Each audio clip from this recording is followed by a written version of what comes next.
우리가 한 몸에 많은 지체를 가졌으나 모든 지체가 같은 기능을 가진 것이 아니니 이와 같이 우리 많은 사람이 그리스도 안에서 한 몸이 되어 서로 지체가 되었느니라.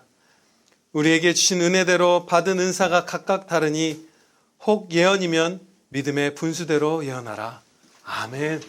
본문 말씀 로마서 12장 4절로부터 6절 말씀, 우리에게 주신 은혜의 선물이라는 제목으로 선포하도록 하겠습니다. 오늘은 하나님께서 우리에게 주신 선물들을 선용하고 바라고 구하는 중대한 진리들을 몇 가지 주목하여 배우도록 하겠습니다. 첫 번째로 배울 부분은 한 가지 질문을 드리면서 시작하고자 합니다. 그것은 이거예요. 이러한 질문이에요. 예언을 믿지 않거나 따르지 않는 것은 죄일까요? 예언의 은사를 받은 사람이 이제 예언을 할 때에 그것을 믿지 않거나 따르지 않는 것이 죄인가 하는 질문이에요. 중대한 질문이죠. 죄가 아닙니다. 그것은 죄가 아니에요. 왜냐하면 예언의 은사는 사도들과 같이 하나님의 말씀을 선포하는 것이 아니라 성령님께서 주신 계시를 사람이 사람의 말로 보고하는 것일 뿐이기 때문이에요. 뭐뭐일 뿐이다라고 낮게 말하는 것은 예언이 결코 낮고 하찮은 것이어서가 아니라 사도들을 통해서 주신 성경 말씀과 비교해서 그렇다는 거예요. 굉장히 귀한 은혜죠. 예언의 은사는. 은사 중에서도 아주 큰 은사 중에 하나죠. 그러나 하나님의 말씀은 아니에요. 사람의 말이에요. 계시는 물론 성령님께서 당연히 무오한 완전한 계시를 주시죠. 성경 말씀에 합한. 그러나 그 계시를 예언의 은사를 받은 사람이 이해하는 과정에서 오류나 연약함이나 죄악이 섞일 수 있고 또 그 계시를 말로 보고할 때 오류나 연약함이나 죄악이 틈탈 수도 있습니다. 그리고 자신의 견해를 더하기도 하죠. 그냥 계시를 주신 대로 보고하는 것이 예언의 은사인데 견해를 더함으로써 이렇게 잘못을 좀 더하기도 해요. 우리가 아는 바대로 바울 사도가 고난당할 것을 이제 예언의 은사를 통해서 미리 형제들에게 보게 하셨을 때 그들이 그것을 그냥 보고하는 것이 아니라 자신들의 견해를 더했죠. 바울 사도 보고 가지 말라고 했잖아요. 그런데 성령님께서는 바울 사도를 가라 하신 분이잖아요. 가지 말라고 말하라고 계시를 주신 분이 성령님이 아니세요. 성령님께서는 고난당하는 것을 보여주신 데까지만 계시를 주신 것인데 예언의 은사를 받은 사람들이 자기의 견해를 더해서 바울 사도가 가는 바른 길을 막은 거예요. 가지 말라고 한 거예요. 그렇게 견해를 더하기도 하고 여러 가지 연약함과 오류와 죄악의 틈을 얼마든지 탈 수 있기 때문에 물론 신중하게 경건하게 예언하는 성도들에게는 그런 일들이 아주 적게 있겠죠. 아주 희박하지만 그렇기 때문에 이것은 결코 하나님의 말씀이 아니라 성령이 주신 계시를 사람이 사람의 말로 보고하는 것입니다. 그래서 예언을 우리가 믿지 않거나 따르지 않는다고 해서 죄가 아니에요. 그렇지만 우리가 예언을 믿느냐 마느냐 그것을 받아들이고 합당하게 사느냐 마느냐를 가볍게 아무렇지 않게 결정할 수 있는 것은 결단코 아닙니다. 신중하지 않으면 얼마든지 죄를 범할 수 있어요. 왜냐하면 성령님께서 우리에게 예언을 통해서 성경 말씀으로 우리를 인도해 주시기 때문이에요. 바른 예언을 통해서 하나님의 말씀을 다시 기억나게 하시고 주목하게 하셔서 우리를 복된 길로 인도해 주실 때에 그 예언을 우리가 꺼려한다면 그것은 단지 사람의 말을 꺼려한 것이 아니라 그 예언을 통해서 깨닫게 해주신 하나님의 말씀을 미워하는 거예요.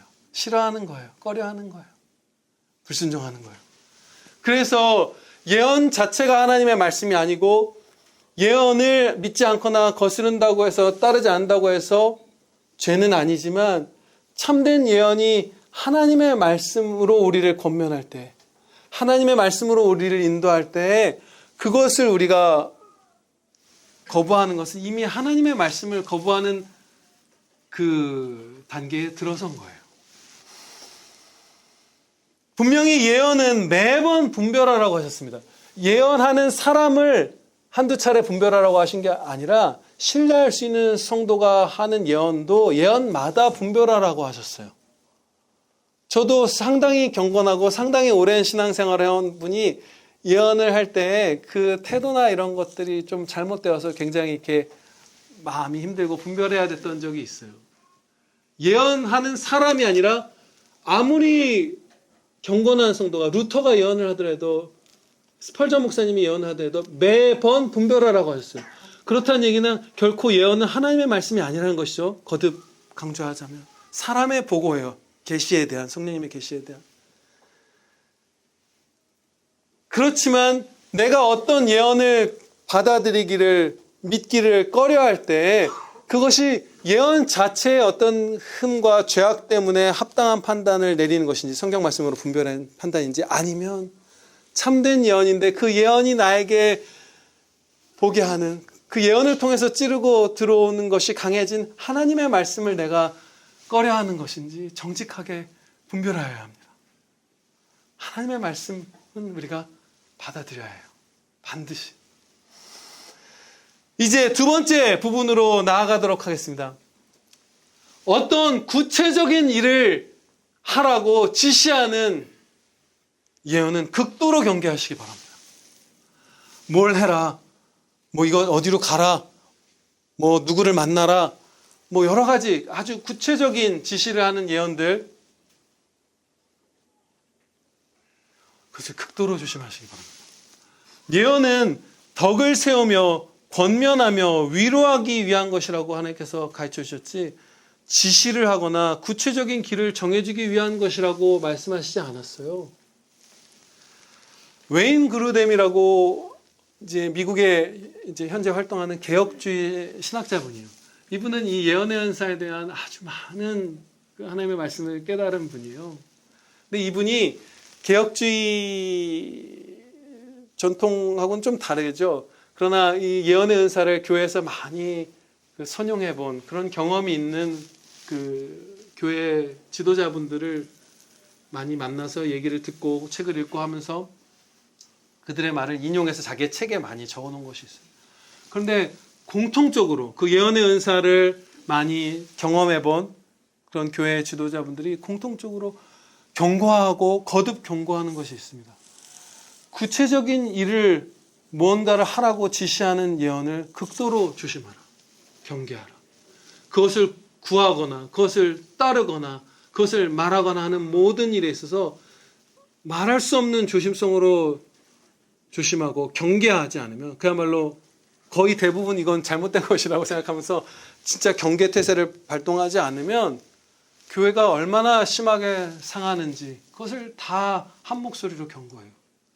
그리고 교회사를 살펴보아도 어떤 그게 진짜 예언일 수도 있고 아니면 아예 가짜 예언인 경우도 있죠.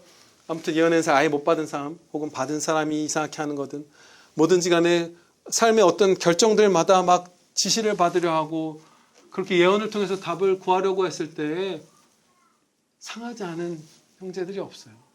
상하지 않은 교회가 없어요. 물론 어떠한 상황에서 성령님께서 그것이 예언의 은사든 어떤 우리의 마음의 역사하사 어떤 일을 하라 혹은 하지 말라 가르쳐 주실 때가 있습니다. 성경의 어떤 원리로 알 수 없는, 그렇죠? 분명히 있어요. 저희도 그랬었죠. 집에 들어가지 말라고 하셔서 차에서 기도하고 있었던 적이 있었죠. 한 몇 년도쯤일까요? 한 80년대 초인가요? 81년도. 그때 저희가 연세맨션 그 집으로 들어가기 전에 성령님께서 들어가지 말라고 경고의 말씀을 주셔서 들어가지 않고 차에서 저희 가족들이 기도를 드렸었어요.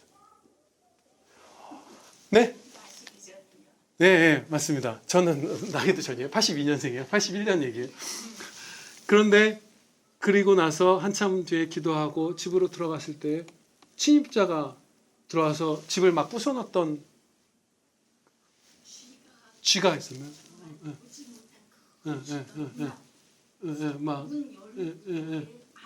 있고, 우리가 그 당시 사업을 하시고 하면서 여러 가지 갈등과 이런 것들 속에서 위험한 상황이 있었는데 그것을 막아주시려고, 물론 있습니다. 성령님께서 그게 예언의 은사가 아닐 수도 있어요. 어떤 경우는 막아주실 때가 있어요. 하게 하실 때도 있어요. 제가 예전에도 말씀드렸다시피 지하철에서 어떤 젊은이가 이제 제가 맨 끝자리에 앉아 있는데 그 난간에 걸쳐서 엉덩이로 제 얼굴을 누르는 거예요. 그래서 하지 말아달라고 했는데 술을 마신 청년이었대요. 술 취한. 그랬더니 제 뺨을 때렸어요. 그 청년이 지하철에서. 근데 저도 이제 다혈질이잖아요. 그런데 뭐라고 하려고 하는데 그야말로 환상을 보여주다시피 그 노를 참으라는 그 말씀이 눈앞에 이렇게 바리케이트처럼 쫙 성령님께서 펼쳐주셔서 그 말씀이 머리와 눈에 보이게 하셔서 막아주셨죠. 그게 예언의 은사인지 뭔지는 저는 모르지만 우리에게 성령님께서 구체적인 일을 지시하실 때가 있습니다. 하지 말라 지시잖아요. 어쨌든 어떤 걸 하라 지시하실 때도 있고 대기하라 지시하실 때도 있고. 그렇지만 기본적으로 예언은 덕을 세우고 권면하고 위로하기 위한 것이지 어떤 구체적인 삶의 정황마다 지시를 하기 위한 은사가 결단코 아닙니다. 그런 말을 하는 우리 가운데 어떤 성도든지 지금 이 자리에 있는 성도들 혹은 새로 오실 성도들, 그런 누구든지 여러분에게 어떤 구체적인 일을 하라고 예언을 받았는데 이렇게 하래, 이거 하지 말래 라고 말하거든 반드시 저에게 보고하시기 바랍니다. 정말로 진지하게 말씀드린 거예요. 정말로 무조건 저에게 보고해 주셔야 돼요. 그것은 위험한 경고 신호가 이미 울리는 것입니다. 아주 희박한 일이 일어난 거예요. 참된 일이라면. 세 번째 부분으로 이제 우리가 나아가도록 하겠습니다. 예언을 듣는 순간에는 그 진위 여부를 정말 알기 어려운 그런 예언들이 있어요. 성경 말씀을 읽혀주시고 내 마음에 어떤 것들을 예언의 은사를 받은 사람이 이렇게 드러내고 할 때 난 알죠, 내 마음을. 그렇죠? 그리고 말씀으로 인도받을 때 확실하죠, 말씀으로 인도받았으니까. 그런데 장래에 있을 일을 예언해 주시는 경우도 있잖아요. 그것은 성경에 예언된 어떠한 일을 다시 상기시켜주는 장래에 있을 일에 대한 예언이 아니라, 예를 들어 아가보 형제가 곧 큰 흉년이 있을 것이라 했던 그 예언과 같이, 그게 구약 성경에 기록된 건 아니잖아요. 실제로 일어났어요. 그래서 로마 역사가들이 다 기록한 예언, 그 흉년이죠. 그런 예언을 들었을 때 우리가 그 즉시 100% 확신할 수가 없어요. 알 수가 없어요. 물론 상당한 확신을 가질 수 있지만 예언은 성경 말씀처럼 100%, 1000% 확신할 수 있는 것이 아닙니다. 그렇죠? 계속 그것을 우리가 배워오고 있죠. 분별해야 하는 것이고. 그리고 그 당시에는 진짜 모르고 마음의 한켠에 소중하게 그리고 신중하게 담아두지만 그게 예언이 성취되는지 어떤지, 그러나 그 즉시로 이렇게 알 수 없는 아주 조심스러운 그런 부분들이 예언에는 분명히 있어요. 어떤 다른 사람의 마음을 알게 해주셨다? 그래도 우리가 그 사람의 마음을 또다시 확인하기 전까지 그 예언이 정말로 정말로 진실한 것인지 1000% 철석같이 확신할 수 없잖아요. 물론 성령님께서 우리에게 그 확신을 도와주시고 하지만, 분별을 도와주시지만 성경 말씀처럼 그렇게 확신할 수는 없어요, 우리가. 그렇죠? 그럴 때 우리는 어떻게 살아가야 할까요? 장래의 일을 만약에 예언을 들었다, 이런 경우죠. 그럼 어떻게 살아가야 할까요? 그때 삶 전체를 주관하는, 우리의 삶을 주관하는 핵심 원리, 본질적인 가르침, 진리는 오직 성경 말씀 하나뿐이라는 사실을 우리가 기억하면 바르게 복되게 살아갈 수 있어요. 이 진리가 어떻게 예언과 조화되는지, 성경 말씀만이 우리의 삶 전체를 주관하는 핵심 원리이고 진리라는 이 진리가 어떻게 예언의 은사와 아름답게 조화를 이루고 우리에게 그 행복한 열매들을, 은혜의 열매를 맺게 하는지 세 가지 예를 통해서 살펴보도록 하겠습니다. 아가보가, 아까 말씀드린 대로 선지자 아가보가 곧 큰 흉년이 막 그 당시 세계에 일어날 거다, 이렇게 예언을 했어요.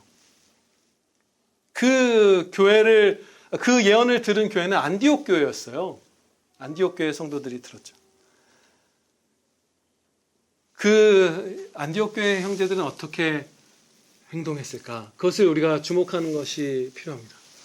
먼저 정보를 알려드리면 안디옥 교회 형제들은 경건한 형제들이었습니다. 그들의 영적 상태가 아주 경건했어요. 여러 진술들에서도 알 수 있고, 그리고 이 당시 이들이 이렇게 바르게 서 있었던 게 그들의 여러 행동에서 나오는데, 안디옥 교회를 당시에 가르치던 분들이 1년 동안 가르쳐 왔던 분들이 바나바와 바울 사도예요. 얼마나 반듯하게 똑바로 경건하게 서 있었겠어요. 이 경건한 안디옥 성도들은 아가보의 예언을 들었을 때에 신속하게 유대에 있는 가난한 형제들에게 구제금을 보냈습니다. 부조를 했어요. 철저하게 성경 말씀을 따른 행동이었어요. 예언이 그들의 행동의 원리이자 지도자가 아니었어요. 말씀대로 행동한 거예요. 성경 말씀대로. 이렇게 다양한 반응을 보일 수 있었습니다. 흉년이 올 거라는 예언을 들었을 때 안디옥 교회 성도들은 이런 반응들을 보일 수 있었어요. 다 그럴싸하고 다 합리적인 것처럼 보여요. 곧 어려움이 닥쳐올 때니 평소에 남들에게 뭐 돕고 기부하던 거 이런 것들을 좀 줄이고 이제 나와 내 가족들의 안위를 위해서 저축을 하고 더 주목하여서 내 가족들을 보호하는 데 삶을 이제 에너지를 쏟자. 이렇게 하실 수 있죠. 우리도 그러기 쉬워요. 그러면 안 되는데 너무 합당하지 않나요? 우리나라 경제가 파탄 날 거야. 그럼 여러분 어떻게 생각하세요? 지금 강원도에 있는 어려운 교회에 빨리 돈 한 푼이라도 남아있을 때 헌금을 보내야지, 돈이 휴지 조각이 되기 전에, 인플레가 미친 듯이 오르기 전에 그렇게 해야지라는 생각이 들까요? 아니면 빨리 어디 해외 투자를 하나? 우리 이렇게 생각하잖아요. 근데 합당해 보이는 생각인데 안 했어요. 그걸 예언을 믿지 않고 혹은 그냥 꺼려해서 배척하면서 아무런 반응을 보이지 않을 수도 있습니다. 찰석같이 믿을 수 있는 건 아니에요. 예언은 분명히 1000% 확신할 수 있는 건 아니에요. 말씀처럼. 혹은 그렇게 막 이웃 사랑 이런 걸 막 줄이진 않더라도 그냥 유지한 상태로 좀 더 힘써 저축하는 정도? 이렇게 가실 수도 있어요. 나름대로 상식적으로 보이고 지혜롭게 보이는 행동들인데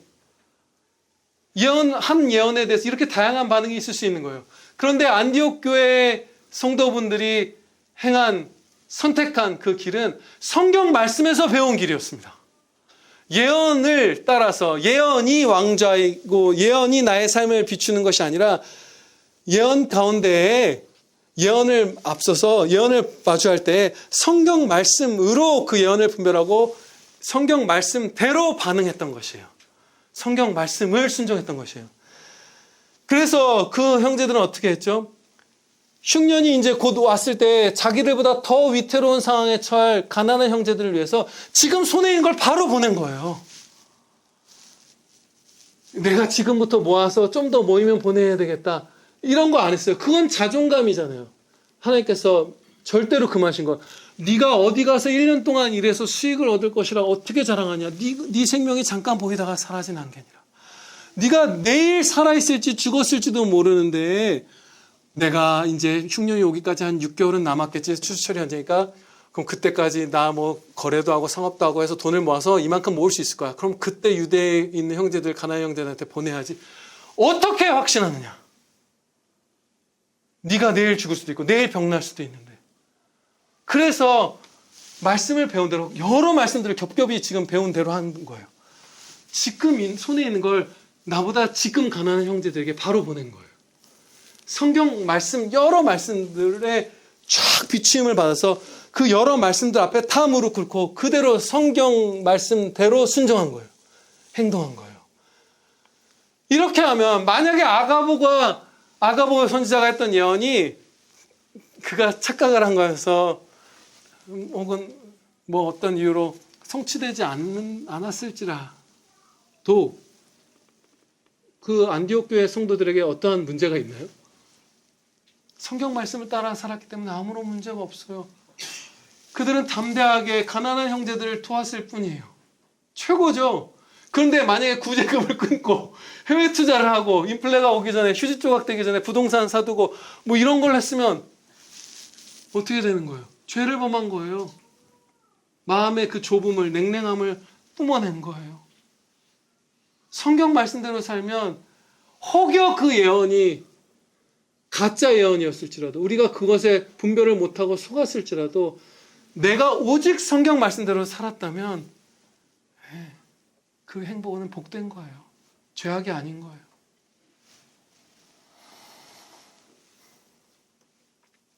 또 우리가 이 아가보의 예언을 들은 안디옥 교회 형제들이 어떤 말씀을 믿었는지 한 가지 봉독하고 다음 예로 넘어가겠습니다. 시편 41편 1절부터 2절 말씀입니다. 이 말씀을 믿었어요. 가난한 자를 보살피는 자에게 복이 있으며 재앙의 날에 여호와께서 그를 건지시리로다. 여호와께서 그를 지키사 살게 하시리니 그가 이 세상에서 복을 받을 것이라. 주여 그를 그 원수들의 뜻에 맡기지 마소서. 이 세상에서 재앙의 날에 보호받고 살게 되고 복을 얻으리라. 누가요? 가난한 자를 보살피는 자가.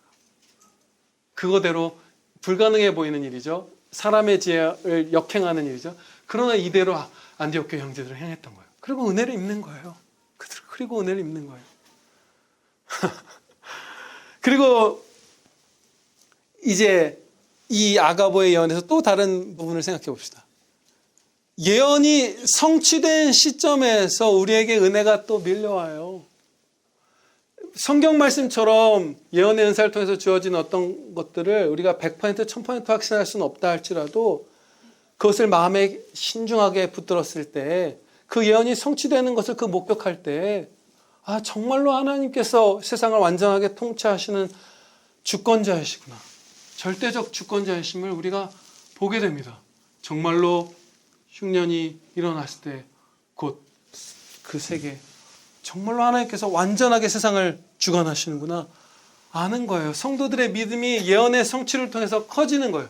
박윤선 목사님은 특히 이 부분에 주목을 합니다.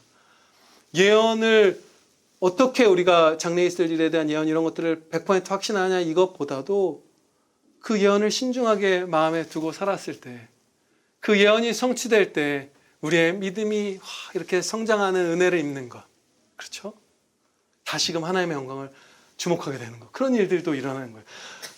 많은 은혜가 일어나는 거예요. 성경 말씀대로 예언이라는 하나님의 은혜의 선물을 우리가 사용할 때. 두 번째 경우를 살펴보겠습니다. 예를 들어서 9.11 테러를 뉴욕에 있는 그 카터 콜론 목사님이 그 심호하시는 교회에 예언을 하나님께서 주셨다고 나눴었죠.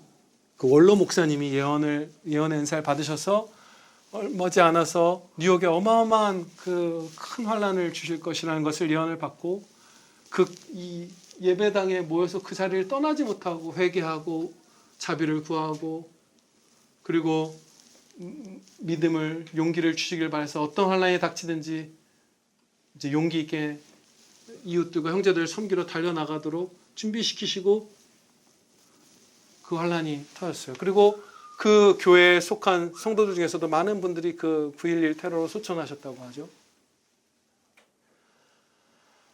그런데 역시나 이 카토콜로 목사님 교회 그 성도분들도 다양한 반응을 보일 수 있었어요. 안디옥 교회처럼. 이제 곧 이 뉴욕에 환란이 올 테니까 자녀들 보고 너 연수 가려던 거 빨리 가라. 빨리 가. 딴 지역으로 가. 할 수도 있어요. 그렇죠? 아니면 무슨 어디가 대피소지? 방공호가 어디지? 그런 거 찾고 무슨 패닉룸을 만들고 뭐 쉘터를 만들고 뭐 하고 그런 것들에 할 수도 있고 환란이 나면 뭐 증시나 뭐나 뭐 난리 법석에 나겠네. 어떻게 내 자산을 뭐 어떻게 해놓지? 뭔가 지혜로워 보이는 나름 합리적으로 보이는 일들을 할 수 있었어요. 그런데 이분들은 성경 말씀에 순종했습니다. 그 성경 말씀만을 왕좌에 모시고 성경 말씀을 따랐어요. 예언을 성경 말씀을 따라서 분별하고 성경 말씀을 따라 반응하고 성경 말씀에 순종했어요. 그래서 회개했어요. 먼저 자신들의 죄를 회개했어요.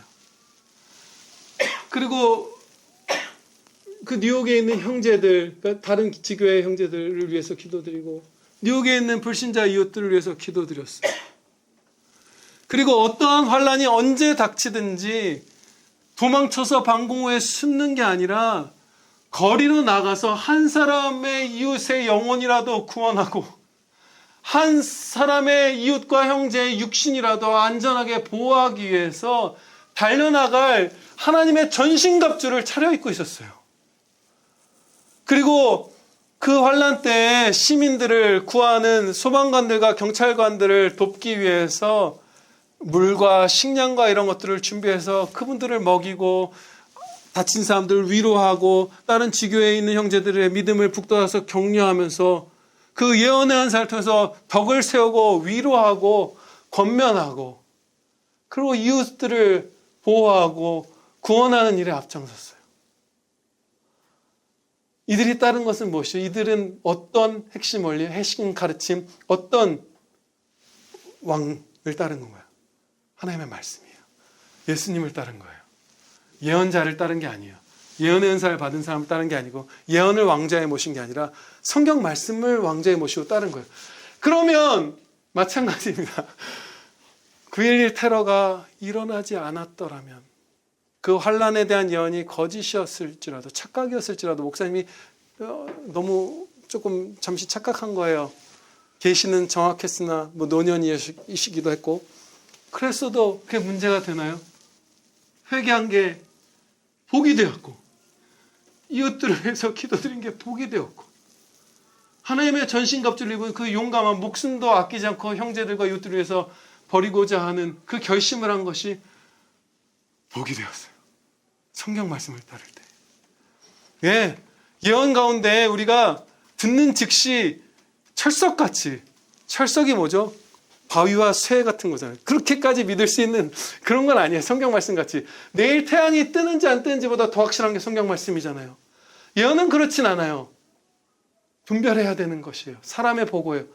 그렇지만 어떠한 예언을 우리가 들었든지 성경 말씀을 따를 때 우리의 삶은 복된 것입니다. 세 번째로 예를 들겠습니다. 최근에 비교적 저에게 들려주셨던 예언 가운데 하나예요. 저희 이제 부부가 아이들을 이제 낳았는데 하성이와 하영이가 첫째와 둘째가 그 몸무게가 똑같았어요. 3.4kg. 복제인간처럼 생긴 것도 너무 비슷해서 유심히 보지 않으면 누가 누군지 잘 모르겠어요. 근데 진짜 거의 균일하게 딱 태어났어요. 아무튼 근데 이제 첫째 녀석이 3살 차인데 막 쑥쑥 잘 자라는 거 엄청 커요. 유치원에 가면 친구들은 여기 있어요. 그래서 그게 뭐 당연히 아이들은 먹이고 크는 거 당연한 거라고 생각했어요. 제 아내도 그랬더라고요. 그리고 너무 크게 잘 크니까 그게 약간 이렇게 자랑 있는 거예요. 자랑은 교만입니다. 주님을 자랑하는 것, 모든 자랑은 다 교만이에요. 다 헛된 거예요. 그런데 어느 날부터 이제 그게 아닌 게 드러나게 하셨죠. 하영이는 전교에서 제일 작은 아이가 됐어요. 안 크는 거예요, 얘가. 동생인 줄 알아요. 저학년 애들이 친구인 줄 알아요. 전교에서 제일 작은 아이예요, 거의. 1등, 2등 뭐 이렇게. 그리고 하성이는 뭐 뇌, 뭐가 뭐 혹이 있고 무슨 여러 이유들 뭔지는 정확하게 모르겠지만 애가 키가 안 클 거라는 거예요. 이대로 가면. 성장이 멈출 거라는 거예요. 그렇게 컸던 아이가. 그래서 2024년 2월부터 성장 클리닉에 다니기 시작했습니다. 그런데 그러고 나서 몇 달이 흘렀을 때 아침 예배가 끝난 시간이었을 거예요. 이제 성령님께서 예언의 은사를 받은 사람이 아무 때나 하는 것이 아니죠. 절대적인 주권이 성령 하나님께 있어요. 하나님 아버지께 있어요. 근데 그 어떤 주간에 아침 예배가 끝났을 때 이제 사모님에게 하성이에 관한 예언을 성령님께서 베풀어 주신 거예요. 그래서 그 아이가 클 것이다. 그렇죠? 장성하게 키워줄 것이다. 그리고 이제 지난주에 의사 선생님을 만났을 때 이제 슬슬 이 치료를 종료해도 되겠다라는 이제 진단을 받았고, 하성이는 키가 멈추지 않고 이제 커서 167입니다. 제일 커요. 이제 조금만 더 크면 여기 있는 웬만한 성인들보다 큰 거예요. 초등학교 5학년인데 이제 그렇게 된 거예요. 그런데 그 예언이 정말 제가 성경 말씀처럼 굳건히 믿을 수 있는 건 아니잖아요. 믿죠. 여러 가지 분별을 통해서. 그리고 예언의 은사를 사모님에게 주신 그 성령님께서 저의 아내도 계시잖아요. 그렇죠? 저와 아내를 위로하고 권면하고 덕을 세우기 위해서 주셨을 때, 그 예언을 듣게 하실 때 저희 아내도 역사하사 분별할 수 있게 해주시고, 취할 좋은 예언이면 취할 수 있도록, 신뢰할 수 있도록 도와주신단 말이에요. 그래서 믿었어요. 그래서 한시름을 놓았었죠. 그 순간에 이미. 그리고 정말로 성장한 거예요. 이제 성장 클리닉을 멈춰도 되겠다 하는 일이 온 거죠. 그런데 이 예언을 들었을 때 제가 어떻게 반응했을까요? 이제 키워줄 거니까 좀 살이 이렇게 찌면 아이들이 키가 안 크거든요. 성조숙증 같은 게 오고 이래서 뭐 뇌든 이런 거 상관없이 성조숙증만 와도 키가 안 크잖아요. 날씬해야 돼요. 운동 많이 해야 되고 많이 자야 되고 스트레스 안 받아야 되고 여러 가지가 있잖아요. 그런 것들 다 태만하고 뭐 운동 갈 때 안 데리고 가고 뭐 하고 이렇게 키울까요? 그거는 이제 하나님의 주신 선물을 악용하는 거죠. 낫게 해주신다고 예언을 주셨지만 제가 하는 것은 낫기 위해서 해야 할 모든 일들을 하나님의 말씀에 순종하여서 그 아이를 귀하게 여기면서 다 하는 거예요. 운동도 시키고 뛰게 하고 줄넘기도 시키고 산에도 데려가고 별걸 다 합니다. 근데 살이 좀 쪄 있어요. 그거는 제가 3월까지 유예 기간을 줬어요. 제가 알아요. 자녀를 사랑하는 할머니, 외할머니, 엄마는 아이를 뚱뚱하게 만들 수밖에 없다는 것을 제가 누누이 경고했거든요. 제 아내한테. 불가능하다 당신. 살 안 찌게 하는 거. 왜냐하면 아기를 임신해서 젖을 먹이고 모유를 먹이든 분유를 먹였든 사정상 그 아이가 먹다가도 잠들고 힘이 약해서 못 먹으면 격려하고 잠들면 등을 또닥여서 막 토하면 막 세워서 트름하게 했다가 어떻게든 이 아이가 먹게 하고자 눈물로 기도로 밤을 새벽을 지새웠던 게 어머니들이잖아요. 그 어머니들은 무조건 애들을 많이 먹이는 거예요. 할머니가 돼도 그 새겨진 사랑의 흔적은 사라지지가 않아서 애는 뚱뚱해지잖아요. 그죠? 그래서 3월까지는 애가 운동은 많이 하고 있는데 이렇게 살이 좀 있어요. 이제 살도 빠질 거예요. 3월 이후부터. 왜냐면 제가 식단을 관리하기로 했거든요. 안 될 거 알았는데 기회를 줬어요. 제 아내한테. 그러면 저는 저 아내도 성경 말씀대로 행한 거예요. 이 아이를 하나님의 것인 이 아이를 존귀히 여기고 태만하게 있는 것이 아니라 그 예언을 낫게 해준다고 주셨지만 낫게 하는 최선의 방법을 하는 그 순종을 한 거예요. 그러면 이 예언이 혹여 사모님이 잠깐 뭔가 착각을 통해서 잘못한 예언이었을지라도 우리에겐 그냥 행복인 거예요. 복이 된 거예요. 하나님의 말씀을 따라서 하나님의 말씀이 우리의 삶의 은혜가 된 거예요.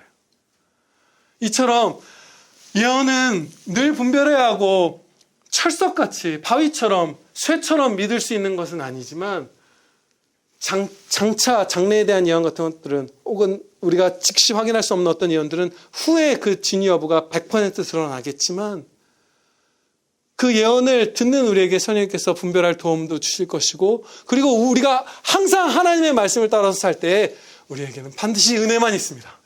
예, 아멘입니다. 이제 마지막으로 이 귀한 은사를 예언의 은사를 사실 다른 은사들에게도 다 적용되는 거죠.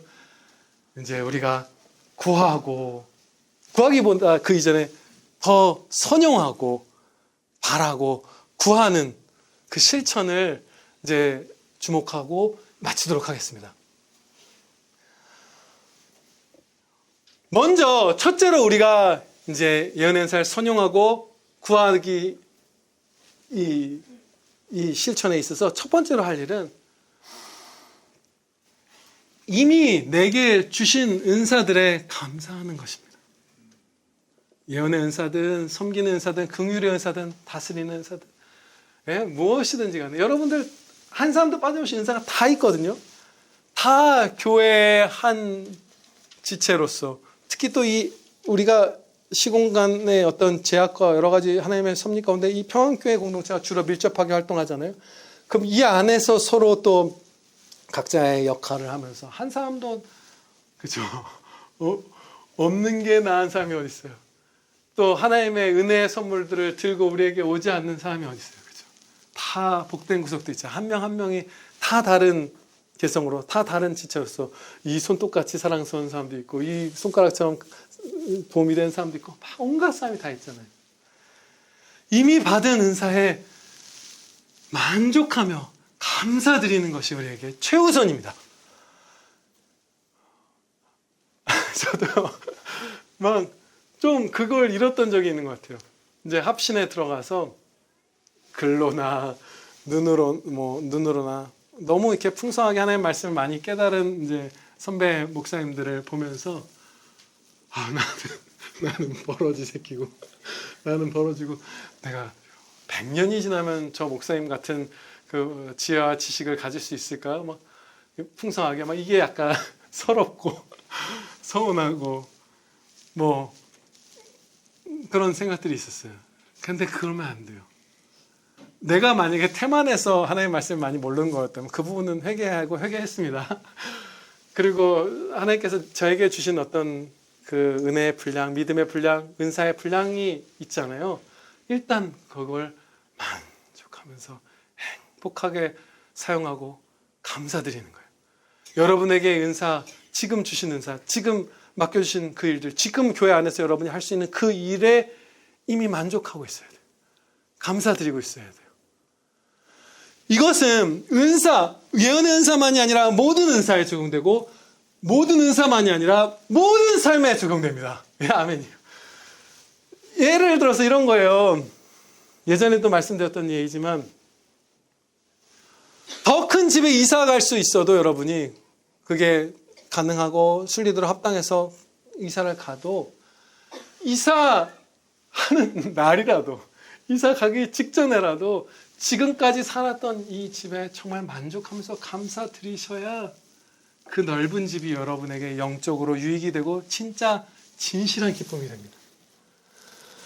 제가 그 예전에 말씀드렸죠. 초등학교 4학년 때였을 거예요. 대림빌라 많은 분들 아실 거예요. 저희 평안교회가 그 대림빌라라는 어떤 빌라에서 개척이 되었거든요. 근데 그 집으로 이사 가기 전에 그 대림빌라가 이전에 살던 저희 집보다 3원주택보다 훨씬 크고 좋은 집이었어요. 완전 신축이고. 그런데 그 어디로 이사 갈까? 목사님, 사모님, 원로 목사님, 사모님이 저랑 이제 형, 누나 뭔가 형인지 누나인지 둘인지가 타 있었어요. 아무튼 저랑 부모님만 셋은 아니었어요. 다 탔던 것 같아요. 예, 맞습니다.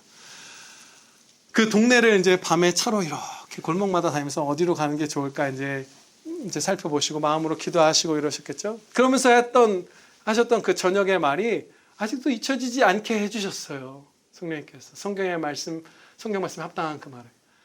우리가 어떠한 좋은 집으로 가든지 지금 살고 있는 집에 감사드리지 않으면, 만족하며 감사드리지 않으면 우리가 다음에 갈 집이 아무리 좋아도 그건 아무 가치가 없다. 소용없다. 예? 그것은 정말로 성경 말씀에 합한 진술입니다. 예, 진리를 재진술한 거예요. 그렇죠? 여러분의 삶에 모든 일에 다 해당되는 거예요. 자식이 없습니까? 여러분 결혼을 했는데 그 가족 내게 주신 아내로, 내게 주신 남편으로 만족하십시오. 자녀를 주시면 더 또 감사드리세요. 다 똑같습니다. 지금 내게 주신 은혜, 이미 내게 있는 은혜에 감사하며 기뻐한 다음으로 다음 단계로 더 큰 은혜로 받아들일 때 그게 진짜 유익이 되는 거예요. 다시 이제 이 은사의 문제로 돌아오겠습니다. 여러분이 어떤 은사를 사모하고 구하든지 간에 그 이전에 이미 주신 은사들, 이미 주신 사랑의 기회들을 감사하며 충성하시기 바랍니다. 다음으로 우리에 주목하는 거예요. 오늘 설교 제목이 뭐였죠? 우리에게 주신 은혜의 선물. 우리가 한번 성령님의 은사들이 은혜의 선물인 거 주목하고 우리에게 주신 거 주목하고 이제 합쳐진 거예요. 이제 제목이 비슷비슷한 제목이 계속 이어지죠. 우리 은사를 간구할 때에 사모할 때 나가 아니라 우리의 주목한 일들 되게 드문 것 같아요. 그렇죠? 내가 무슨 은사 받았으면 좋겠다. 이 기도가 더 많은 것 같아요. 그렇죠? 그러셨죠? 예전에 막 우리나라 성도분들이 그 기도를 하고 그럴 때에도 우린 그냥 하나잖아요. 그러면 내가 정말 눈물로 쏟고 하는 기도가 막 경쟁심도 많았어요. 예전에 사모님 얘기 들어보면 누가 어떤 은사를 받았는데 다른 성도가 막 분이 나고 시기가 나서 못 참아서 막 다른 성도들도 앉아있는데 막 소리 지르고 막 이런 일도 있거든요. 그건 목사님, 사모님 되셨어요. 근데 아무튼 열심히 있는 성도예요. 은사를 구하지도 않는 성도들이 있어요.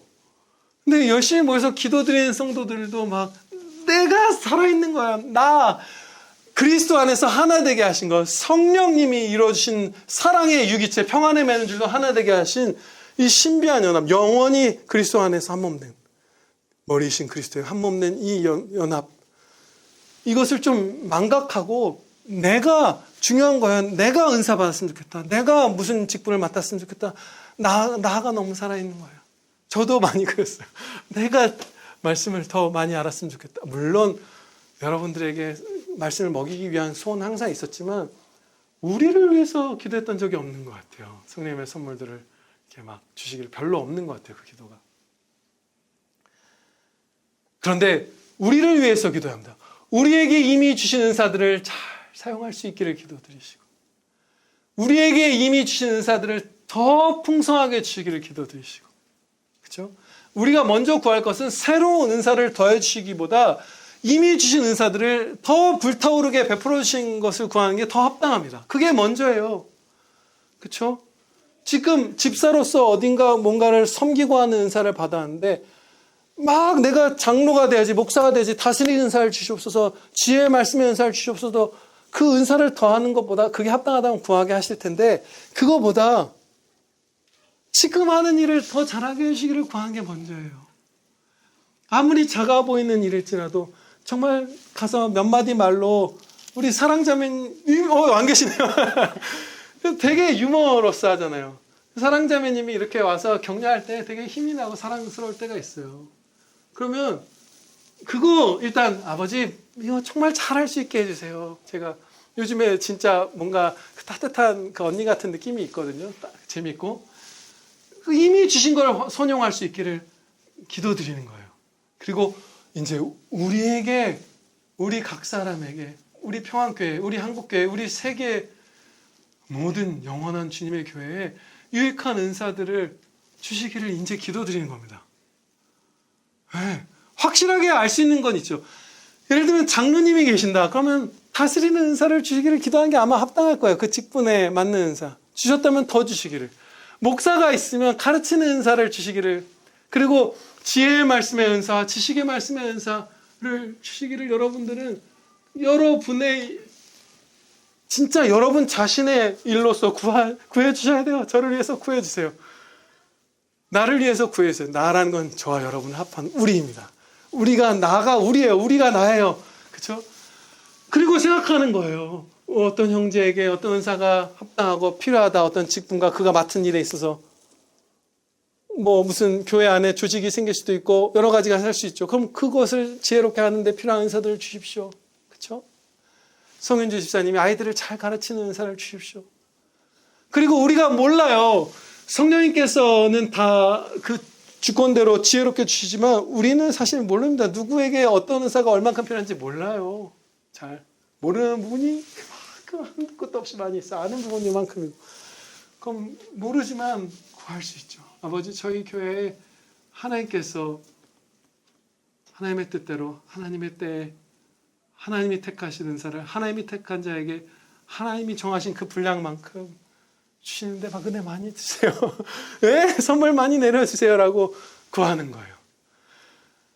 오늘 주신 말씀 하나하나 집에 가서 다시 묵상해 보시고 새기시면서 돌아가는 길에도 새기시면서 우리에게 주신 은혜의 선물을 풍성히 누리시는 행복한 자녀들 되시기를 주 예수 그리스도의 이름으로 축원합니다. 네, 기도드리시겠습니다. 아버지 하나님 감사합니다.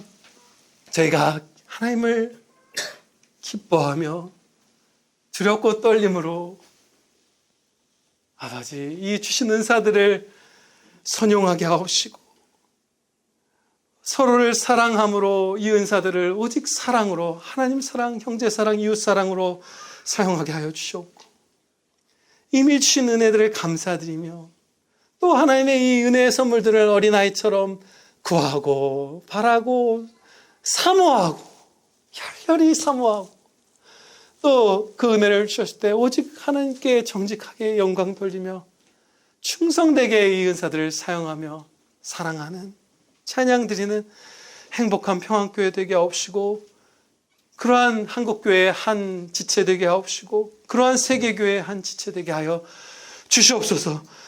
영광 되신 우리 구주 예수 그리스도의 이름으로 기도하렵나이다. 아멘.